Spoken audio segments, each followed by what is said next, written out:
I was sent a direct message. I believe it was on the Facebook platform. And I get a lot of messages, and whenever I get a chance, I kind of go through them and respond to everybody personally. One person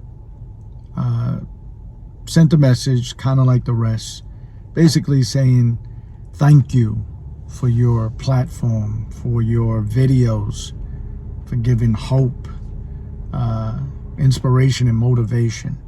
And I respond to everyone individually, right? Handcraft message, not a copy and paste. I don't do that, And this one woman said the same thing. She watches my videos every day. She looks for them. And I thanked her. I said, I appreciate you. Thank you so much for your presence. I said, but I'm but a vessel. I said, God uses me, I believe, to bring certain messages to the forefront, to give people hope and inspiration and motivation and something to think about, whether or not they agree, disagree, indifferent, whatever, start a conversation. And we left on a good note. She said, thank you, Sean. Looking forward to your next video. And you may want to take a look at this website. It is www.jw.org.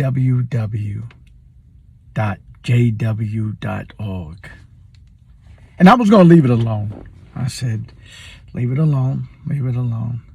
I couldn't. I said, well, the way that I speak and connect with people is because I am far removed from that website, that organization. Well, what do you believe in? I said, you probably know just as much as me. You gave me that nice, that nice feedback about being a godly person and motivating and inspiration and all that good stuff. And now you ask, what do you believe? I just said I believe that God uses me as a vessel to connect with people, to deliver a message. Now it's different, right? I believe in God. Oh, yeah? Well, we believe in blah, blah, blah, the whole thing, You need to read this scripture and this and that. Why do y'all do that? Why? Why don't you leave people alone when they say they have a relationship with God? If I'm talking to somebody, right, and they're not giving me anything that's in contradiction to the I have a close relationship with God, right? Where they're not robbing somebody and then saying that after the fact, where it's like, yeah, okay, that's a total contradiction. You're robbing somebody, you're hurting somebody, but then in the next breath, you're saying I have a close relationship with God, right? Under normal circumstances, you're standing online, Dunkin' Donuts, Starbucks, what have you. You're having a conversation and someone says something that brings up the topic of God. And that person says, yeah, I have a close relationship with God. Close relationship. Try to live by God's standards and this and that, just a moral person, morally good person. Why can't you leave it there? Why does it have to go further? Why is that challenged? Like that is, if I have a pet peeve with y'all, it's that. Forget about Christmas, forget about how all that other stuff, forget about the semantics of this and right. Even forget about disfellowshipping, right? This is stuff that I attest and hate, but let's push that aside for a second. The pet peeve that gets me is when people say, I have a relationship with God, I have my God. Let's just say somebody's even a Christian, right? Let's just say somebody wants to narrow it down and say, I believe in Jesus Christ. I'm a Christian. I believe in God the Father. Let's just give them that. Say they're a Christian, right? They're a believer of Christ. Y'all don't even leave it there. Let's even go further and say a person says the name of God, Psalms 83:18, Jehovah. Yes, when I pray, that's who I call out to, Jehovah. Let's go a step further than that. Let's go to the Hebrew name for Jehovah that is closest probably to the original scripture, right? Let's say Yahweh, or let's say YWHW, right? Let's just do that. I'm someone that I don't claim that. I don't claim a name for God. And I believe that causes division, that causes war, that causes murder. Just the name division, right? So I don't subscribe to that. But let's just say somebody is speaking with a Jehovah's Witness and wanted to say Yahweh, right? First of all, this is a red flag right there. They wouldn't accept that. That is the closest name to your God, if you want to get technical. And they would cringe if you say that name to them. Oh, Yahweh? Yeah, I'm a worshiper. They would say, well, yeah, we say Jehovah, right? So it shows you how connected to the name, how dogmatic they are to the name, right? Also how brainwashed you can be, not just in the Jehovah's Witness society, but just in society.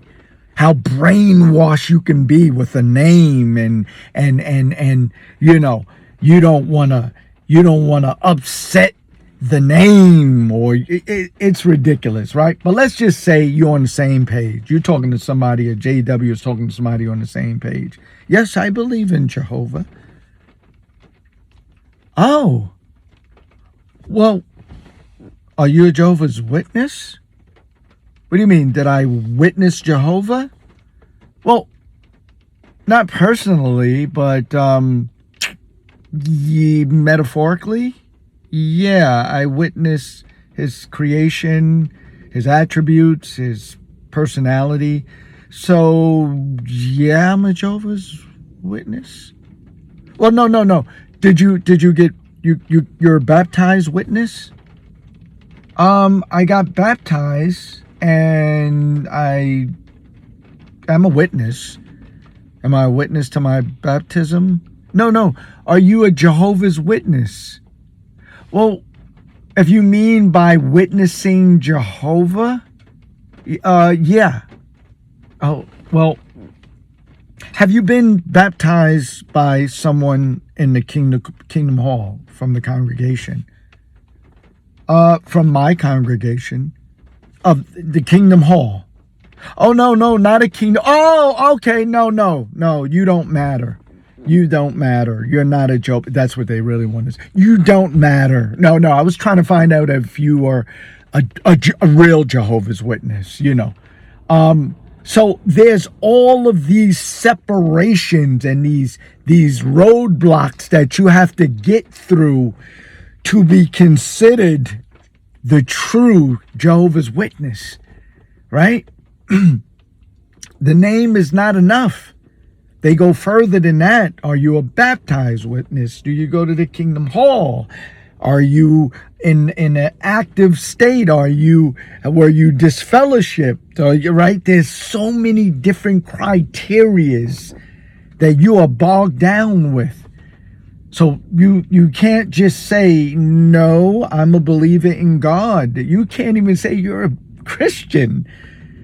They want to take you down this rabbit hole that goes into this dungeon, that goes into this underground city of Satan. That's basically what it is. It's crazy. It's crazy, and but with them, believing or having a close relationship with God and praying to God. It's like I said to one person that when we were going back and forth some years ago, and I said, well, the reason why I came to this knowledge is because I prayed for it. I prayed for God, your Jehovah, to give me knowledge, wisdom, and understanding, to knowing what is the right way, the right path, what to get away from, what to get into, if it applies. And voila, the veil was lifted. So, yeah, God pulled me away from that organization, was never baptized, lived a worldly life, did everything that the world did. So I'm not going to act like, I was the, traumatized Jehovah's Witness. No, I lived my life. I did my thing. I was out there and as a rap artist, as a, I did what I wanted to do, right? But I would go to the Kingdom Hall and, go back to my old videos, the beginning, and you could kind of see the transformation, the story that I've told many times over. Yeah, I'm gonna leave it there, but it's just, it upsets me in a weird way. It's not really upsetting, but almost in a funny way. Like, it's never enough with these people. It's never enough. It's like, if you're a Jehovah's Witness, or you've been associated, or you baptized, are you this, it's just criteria after criteria. You can't just love God. You can't just profess your love for God, right? It's like, what's the name of God? But it's just so much that it's ridiculous, yeah,